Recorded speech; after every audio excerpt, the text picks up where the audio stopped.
Hey guys, this is Julie from Crafty Beach on YouTube, and I have a fun Halloween Dollar Tree DIY. We're going to start with one of these little plastic spider dishes from the Dollar Tree. Mine was black and like metallic silver, and I really wanted it to all be black matte. So I'm just using some black acrylic paint and just going over the silver parts on the legs. I'm not sure if they have more than one color of these, but I think they do look better black, being like a creepy black spider. Now, my theme for this was like neutral Halloween, so I didn't want to add a lot of color. So I'm going to use some burlap with the black. And what I'm going to do is use just some Dollar Tree burlap to line the inside of the dish just to make it look way more high end than just the plastic cup in there.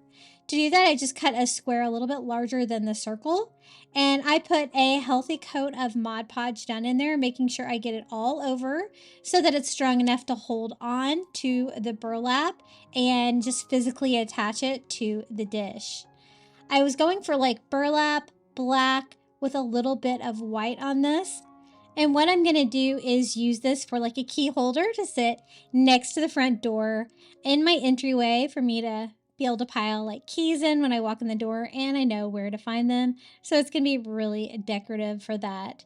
I cut off all the excess burlap once it is dry and a few more touch-ups of the paint if any of that silver was shining through.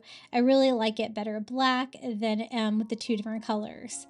Now for the white element and to kind of give it more of a finished edge, I'm just using some of the Dollar Tree's macrame cord, and I just simply glue one piece all the way around.